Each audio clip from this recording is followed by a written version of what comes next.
Hi, welcome to our Digital Retail Disruptor presentation. My name is Serena McKinney and my partner is Jessica Kim. We are going to be going over two retail disruptors that have made a technological impact in their industry. So first, I'm going to talk about IKEA, which is a non-apparel retailer but is known worldwide for distributing furniture. Their mission statement is to create a better everyday life for the many people.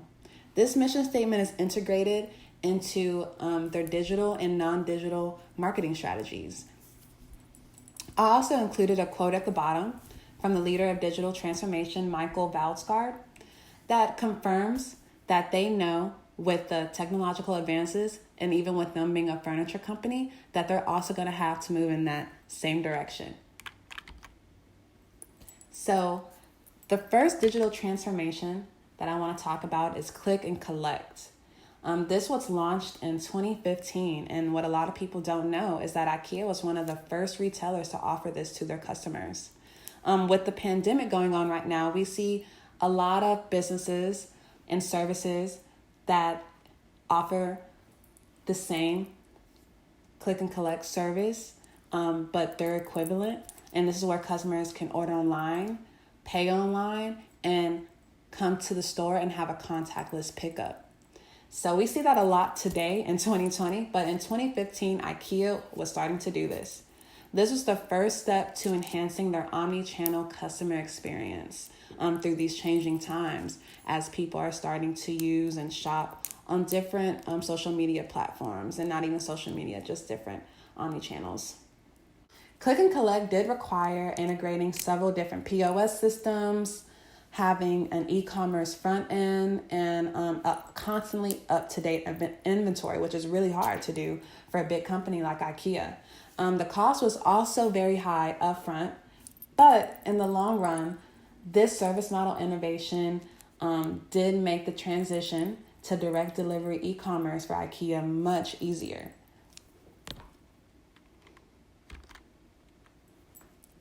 The second digital transformation is augmented reality. So whether or not you shop at IKEA or not, you have heard or seen about this. This has generated a lot of buzz when they first released it. They launched the IKEA Place app, which has augmented reality integrated into it in 2017. This app is awesome because it helps consumers save travel time from traveling and finding different IKEA locations. And it also reduced buyer's remorse, which is really important, and the app lets them see lifelike versions of different products in their home before purchasing. The app provides 3D visuals from different angles of over 2,000 products. IKEA promotes this app by using a series of short videos, funny and some inappropriate GIFs, and several different social media posts across all platforms. But the main goal of the IKEA Place app and using augmented reality was to build inspiration for IKEA's customers. A challenge that I think IKEA will face with this is making sure that the coloring and the sizings of the products that they have on the app are very accurate, so that when the customers do end up purchasing and receiving it, that it wasn't misconceived through what it looks like on the phone. So just making that look really accurate. And this is just a preview of what you would see if you would get the IKEA Place app. It's really cool, actually. It reminds me of Pokemon Go. And then this is a little GIF. Next, so this will be a continuation of the company's mission statement and the brand image that IKEA wants to have. They are very big on creating a better everyday life for the many people, as it says in their mission statement, and repeated again in this quote at the bottom of this slide by Chief Commercial Officer Antonella Puccarelli. And it says, at IKEA, everything revolves around our vision to create a better everyday life for the many people. Exactly what they said in their mission statement. But with this one, it says, which includes creating a safer life at home. So in the past recent years, IKEA have had some bad publicity about alleged injury or death reports associated with IKEA's furniture. And so the Safer Home initiative was launched, as well as the Safer Home app in 2019. This app provides information to parents about different room-by-room safety hazards, and it also allows them to customize or prioritize hazards based off of the age of their children. So I think this is really awesome for parents that buy furniture from IKEA and wanted to make sure that it's baby-proof or child-proof. Along with this app, IKEA will also have to do their part by looking over the production and the safety measures of their furniture when they're being produced. So one of the newest digital transformations that we've seen from IKEA is their launching of the first planning studio in the U.S. The planning studio is really ideal for big cities, urban living, and small spaces. So what better city to launch it in than Manhattan? They launched that location in 2018. And this store is different from your typical IKEA store because it's much, much smaller. They don't carry all their merchandise like you would see if you went to Dallas or Houston and you went to IKEA there. This store is tech enabled. So they have big screens kind of showing you what a certain wall would look like, or tablets around the store to help you shop by virtually adding items into your cart. They also have a station for 3D imaging if you wanted to sit down and play around and create your dream room or your dream home right off of a tablet. You can also, since there is no merchandise at the store, I also want to say that it's only direct to home delivery with the planning studios, which is also very ideal if you're living in a big city, because traveling could be kind of crazy, and direct to home would just be the best option for IKEA and the consumer. Also, at these planning studios, they offer free appointments with home and kitchen planners. This, along with virtual reality, is another new digital transformation that IKEA has made. This virtual reality technology hasn't really been implemented into very many stores, if any. I feel that IKEA will push towards that in the future, but they're beginning to play around with this virtual reality technology that was originally used for video games or entertainment, but now transitioning this over into a retail aspect to allow their customers to experience living in their dream kitchen or their dream home. So I think that's really cool. It's attracting a lot of attention and it's creating a lot of buzz, and they're just getting started. So my path for digital success for IKEA is combining that augmented reality with that virtual reality, those two different aspects that they're already building on right now, as well as implementing those things into a planning studios that they plan to build here in the U.S. in the future. The first idea that I have by making this a digital success for IKEA is enhancing the virtual aspects of it. So virtual reality is what IKEA is still experimenting with at the moment. Just as with virtual reality and video games per se, we're starting to see that a little bit more, but quantity and the number of locations you're going to get that in is very limited right now. And so that's the same with IKEA and these virtual reality options.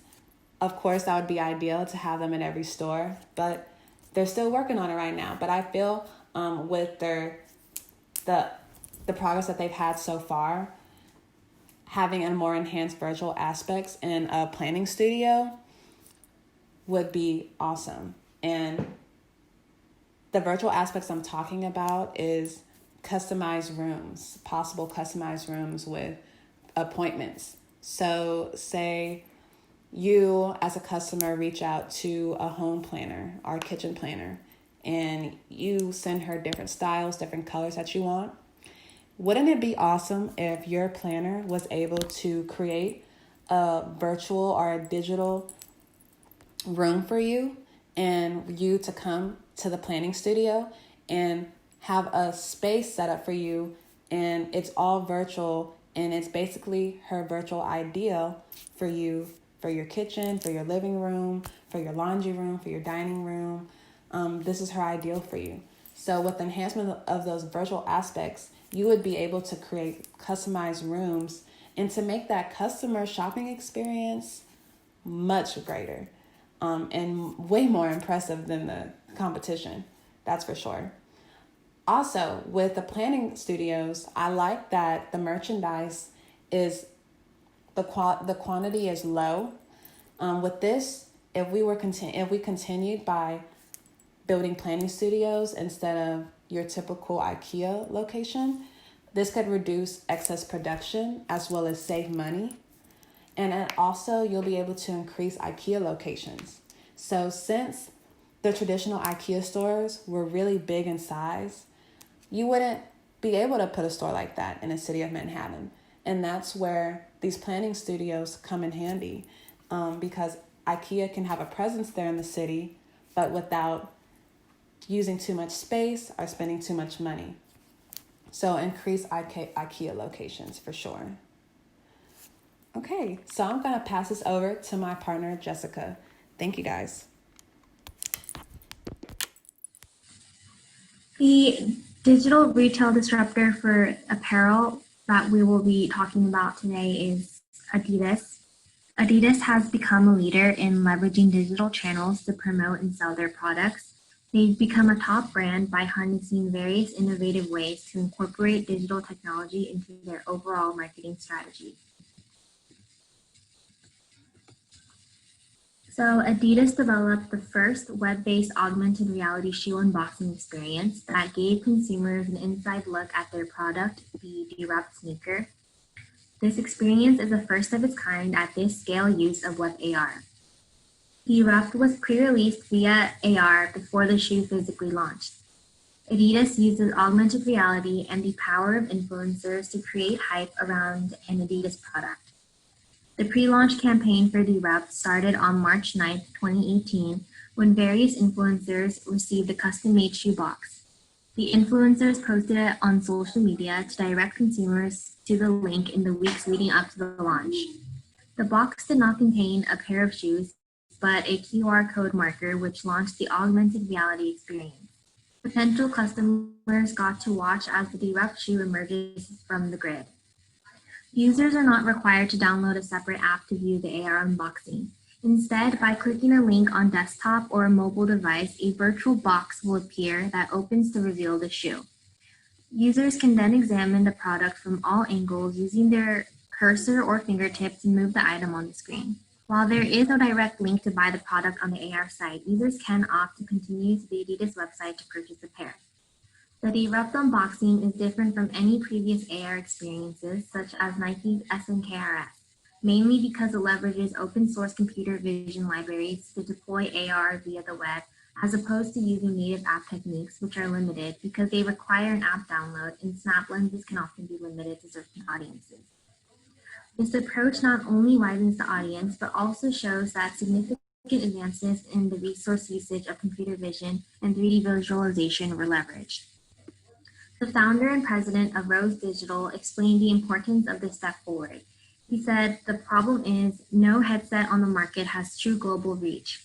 Even the arrival of ARKit and AR Core still puts an app download barrier between users and AR. Adidas breaks that barrier and puts AR into the hands of any person with a smartphone that has a modern web browser."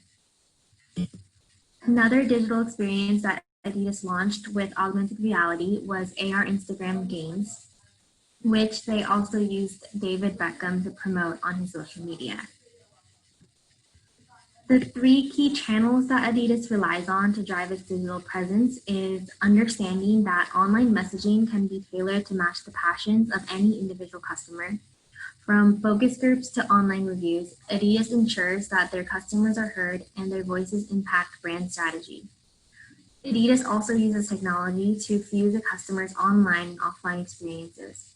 They've improved the current buying journey by launching Adidas Confirmed, an app that lets consumers reserve products to pick up in store and leave reviews. They've innovated by creating Glitch, a football cleat that can only be purchased through a dedicated app. Furthermore, Adidas's use of social media is a big piece in their digital strategy. Specifically, Adidas created separate Instagram and Twitter accounts to highlight the contributions of their influencers and customers called Adidas Originals.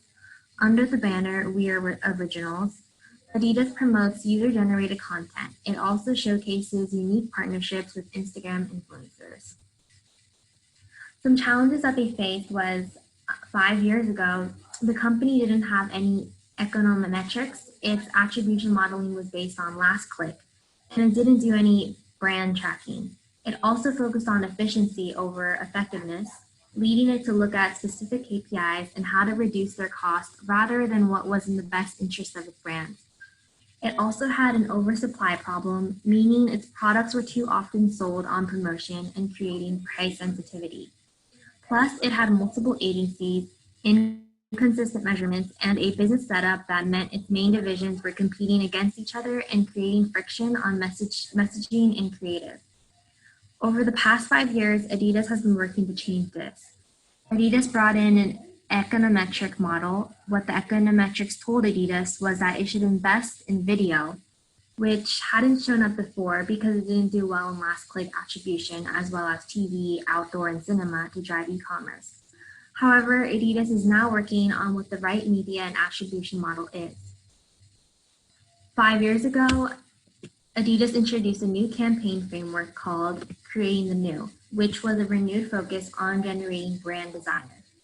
In 2017, profits rose to $1.69 billion, and in 2017, the company was at 9.8%, with between 10.3 and 10.5% expected for 2018. But what is more important are the long-term goals. Adidas aims to tweak its profit margin to 11.5% in 2020. Adidas's straightforward digital marketing strategy is the power behind this success. With this well-implemented strategy, the company wants to fend off its main competitor, Nike.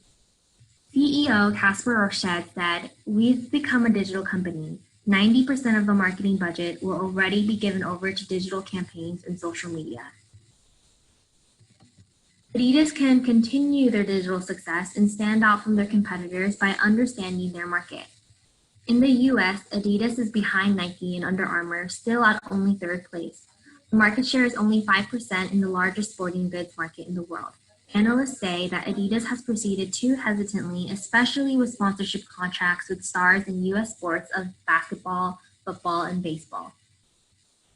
Therefore, Adidas is investing in influencers and collaborates with world-famous football players, athletes, and singers. An example would be the Calling All Creators campaign. Adidas is putting its marketing focus on 6 key cities and that have an international signal effect and a global marketing influence. The question that Adidas needs to ask is, how many of these stores will they as a brand really need in the digital future? And finally, in their strategy, Adidas is concentrating on its core brand and Reebok. For example, brands like Adidas Neo and Originals are strong growth engines. Overall, a digital business model is set to further support Adidas in their goal to be the best in the sporting goods industry.